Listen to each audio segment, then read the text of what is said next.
ครับโอเคครับ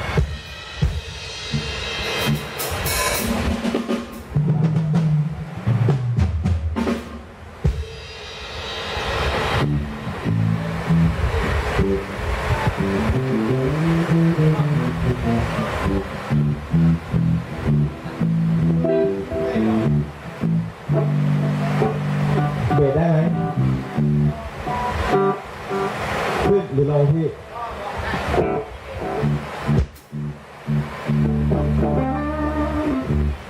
ได้ครับบล็อกครับบล็อก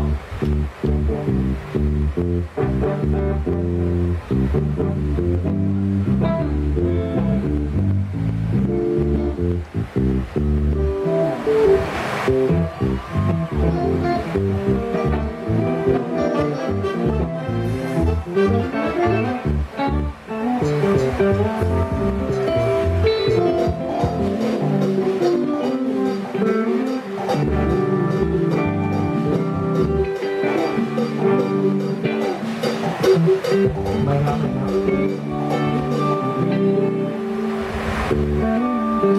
เอกว่าชื่อโลเอโอเคเดียวเดียว四线挂是 A A 七七七七不打屁不点七one two 三 A A 七七七 one two three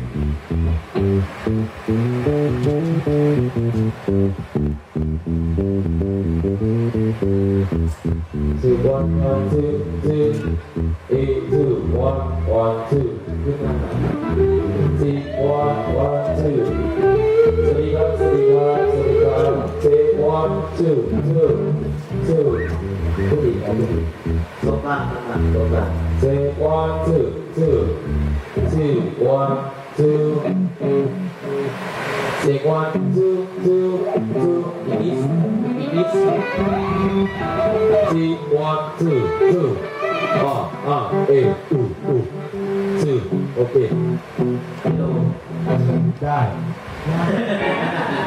เจ็ดเจ็ดคู่เฮ้เฮ้เจ็ดเจ็ดไปไป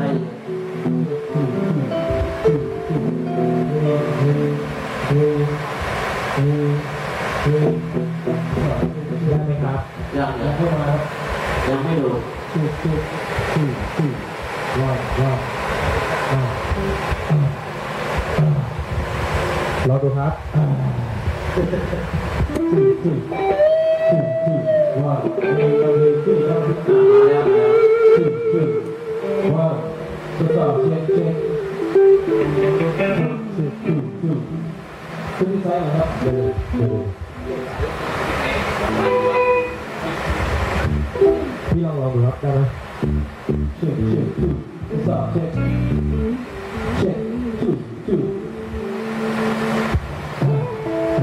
ได้ครับคืออย่างนี้ได้ม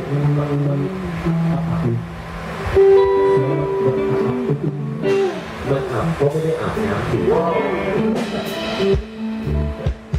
ทดสอบเช็คเ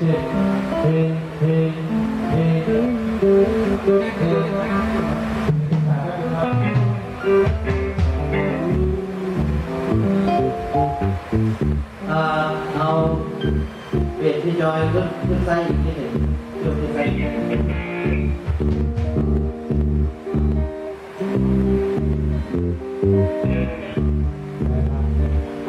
ลดโลนิดหนึ่งที่ไส้เปลี่ยนที่จอย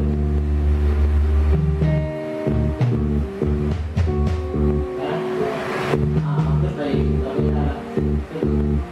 ความดังความดันได้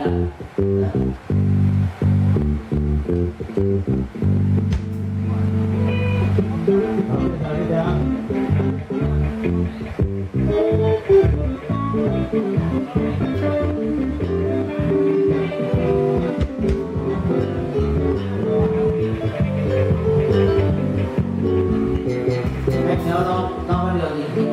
เราไปอีกทีครับ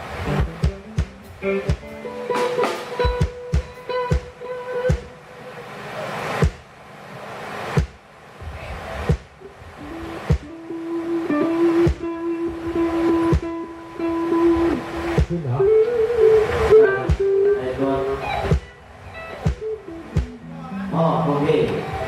เอามาครับอะไรพี่โดด เอาแล้วไปที่โดม ทดสอบเช็คเทขึ้นอีกครับชื่อเช็คมันเบามากเลยพี่ทดสอบเช็ค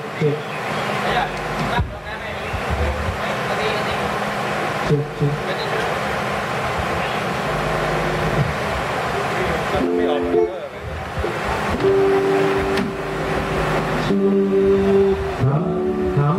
ไม่ได้เป็นที่สายแล้วเนี่ยมันช็อตเหมือนเดิมมึงรอเปลี่ยนไมค์ดิ น้ำมาไปตัวนู้นไปก็ได้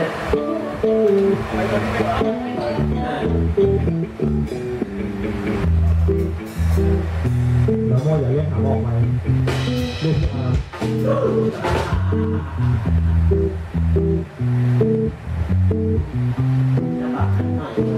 ชื่อมาแล้วครับพี่ จังหวะทำยังไง ปริงเลยนี่แยกไมค์ไว้หามชื่ออะไรครับก็ทำไงได้ครับสวัสดีโควิดด้วยนะครับมายืนฟูข้างเวที กูเองมายืนนะอันนี้ไม่ใช่กูเองนะพี่โดมนะ ใครครับ กูเอง ไม่ใช่กูเองนะได้เลยพี่ได้เลยครับรอครับพี่แจ๊คครับขอกีตาร์ผมหน้าผมหน่อยป๊อกหนึ่ง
นะครับอยู่นี้ก็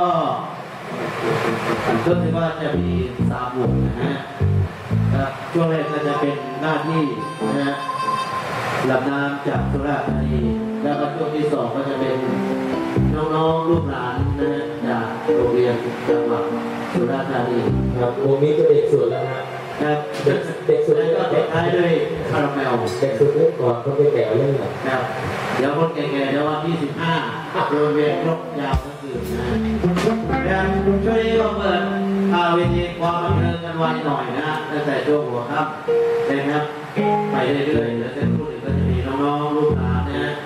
มาหาประสบการณ์นะแล้วจะไป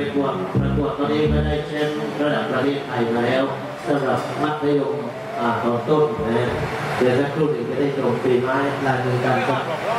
น้องๆจากจังหวัดสุราษฎร์ธานีครับช่วงนี้ก็เริ่มกันเลยดีกว่านะเพราะวันนี้3 โมงนะฮะไปกันเลยครับผมคุณไล่จาก